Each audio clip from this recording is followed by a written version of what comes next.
eto na nga, good morning everyone. It's our second day here at Sentosa. Okay, so ang agenda namin or ang itinerary namin for today ay walang iba kundi ang Universal Studios Singapore. Okay, so yun, so naglakad lang kami, walkathon lang peg namin from our hotel sa Amara Sanctuary. Syempre nag-heavy breakfast muna kami para medyo makabawas-bawas tayo sa sa gastos. Pero nag-walkathon kami kasi kung magpapahatid kami sa shuttle ng Amara, mag-i-stop din siya, hindi diretso din. Kailangan pa rin namin mag-bus dun sa stop ng shuttle. So, naglakad na lang kami. Mga 10 to 12 minutes walk lang naman. So, carry bells na.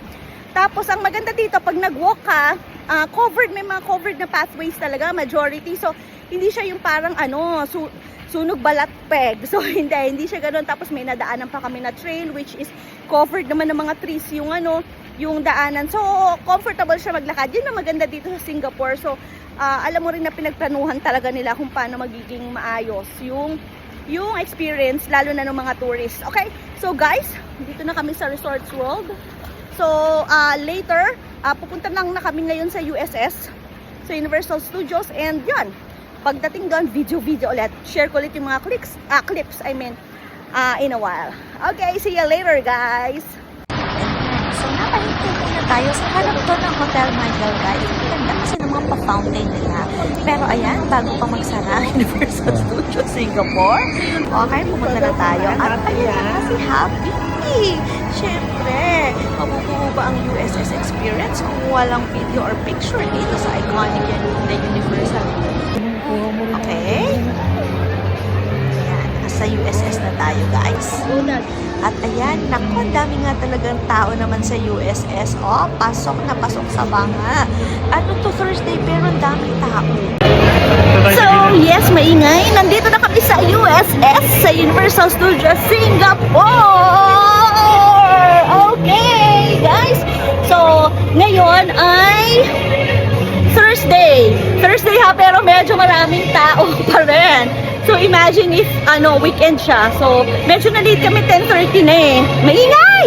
Pero later na lang, guys, papakita ko sa inyo ang view. Ayan, so pagpasok nyo nga sa USS, guys, pwede na agad mag-pictorial. Panalo talaga dito sa USS. O, yung mga, mga structure nila, talagang ang ganda sa pictures. Tapos, sa Bukana pa lang to, guys. So, pag mag-USS pala kayo, guys, pwede kayong bumili ng ticket sa Klook or sa Agoda. Sa Klook ko binili ang ticket namin, which is around 3,300 per head. So, lahat na yan, covered na. Tapos, may kasama yung $5 na voucher, gift, sa gift stores nila or sa food. Pero, kailangan makakonsume ka muna ng, yung bibilin mo ay $25 bago pa ma-apply yung $5. At pagpasok mo nga, ayan, sa left side, nandyan na ang Minion Land. Para sa may mga kasamang mga bagets, pasok na pasok ang Minion Land, guys. So, isa ata sa magandang ride dito, yung 5D or 4D na mga about sa Minions. So, yun, hindi ko siya napuntahan kasi ang haba ng pila. Grabe, 1 hour yung pila pa lang. So, hindi na kami tumuloy. Pero ang ganda rin, nagpunta kami talaga sa Minion Land, picture, yung mga rides nila. Sasakay nga sana din kami dun sa, ayan, yung parang umaangat baba na yan, yan yung part na yan. Pero, hindi na kami sumakay din kasi parang mga batay nakapila na yan naman ako. So, ayan ang Minion Land, guys. Tapos, meron din silang, merong yung parang sa, Mommy, yung Return of the Mommy Land. Tapos meron din yung mga sa Transformers na land. Meron din kala Shrek. So marami talaga kayong masasakyan and masa-sightseeing dito sa USS.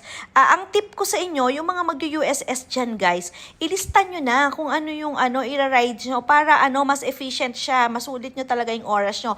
At ayan ang nakakatakot na roller coaster ride nila. Hindi ko yan sinakyan, guys, dahil kaloka talaga. Dito kami sa pang part to, Transformers ba? Na part ng Universal Studios. Nakakatakot, kaloka! Oh my gosh! So, eto yung una namin sinakyan na accelerator. So, malapit to dun sa may Transformers or sci-fi, sa sci-fi na area to. So, patawa-tawa pa kami nung una dito, guys. Hindi naman siya nakakatakot, pero umiikot-ikot siya. So, kung mahihiluhin kayo, hindi kayo uubra talaga dito. Tapos, ito na, dumiretso na kami sa Transformers. Maganda yung Transformers. Ang haba ng grabe. Ayan, after ng Transformers, diretso agad kami sa Return of the Mummy. Ito yung pinaka nakakatakot, kaloka talaga. As in, tapos guys, pag sumakay kayo dito, huwag kayo magdadala ng mga loose na gamit, bag, cellphone. Ilagay nyo talaga lahat sa locker. Kasi, kamuntik na kami malaglagan ng cellphone dito. Kasi, grabe talaga nakakatakot yung ride niya. As in, tumatagilid. Hindi ko nga alam kung bumabaliktad pa sa sobrang takot ko. Hindi ko na alam talaga.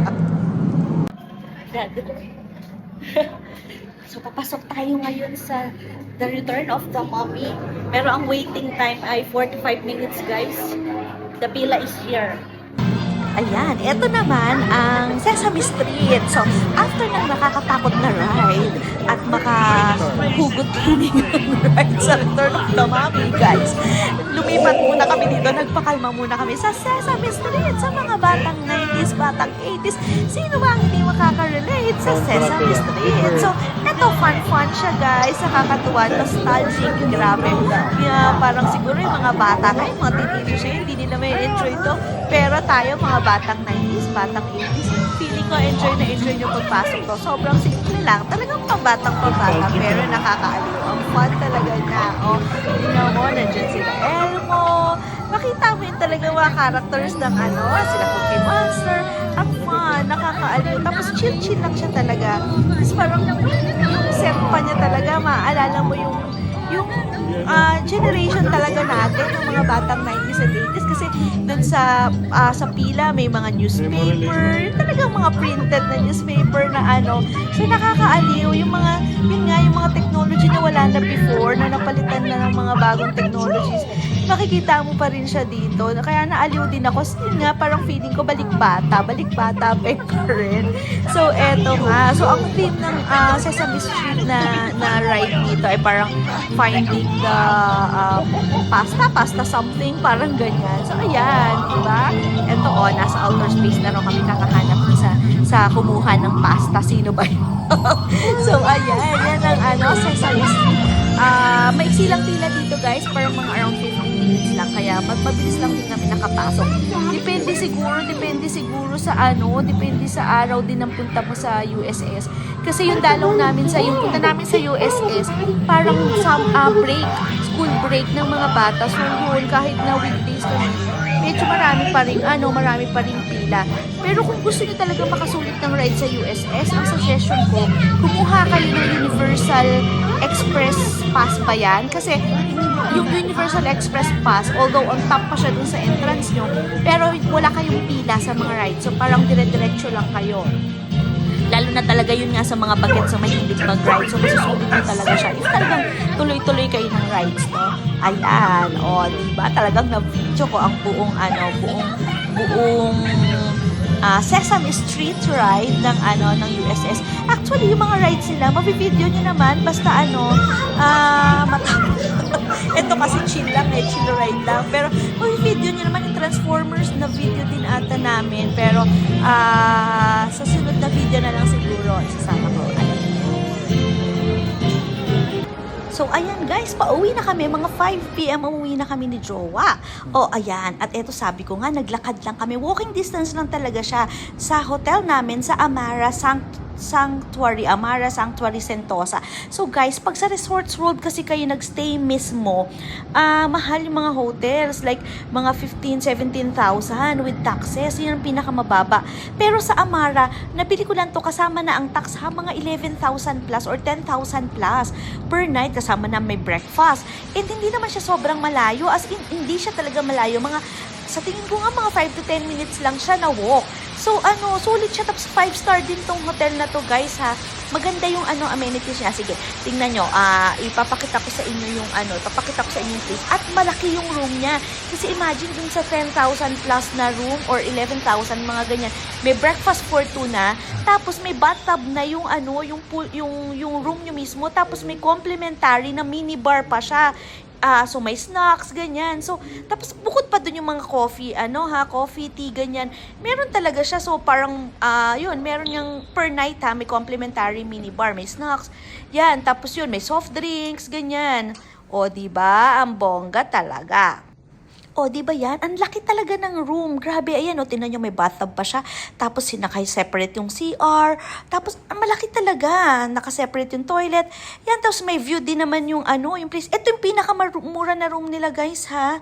So, ayan guys, share ko na lang yung ibang mga photos namin sa USS. Ayan, sa loob ng USS at sa Sentosa. Masaya guys. So, pag napunta ng Singapore, hindi lang naman nalilimit sa USS ang pwede nyong puntahan. Marami-rami talagang pwedeng puntahan sa Sentosa. Merong mga free, like sa Palawan Beach. So, may video din ako tungkol sa Palawan Beach na makakastay kayo doon, makakaswim kayo ng for free. At marami pang ibang activities talaga sa Sentosa para mas ma-enjoy nyo ang inyong Singapore experience. So, till my next vlog. Bye-bye, guys!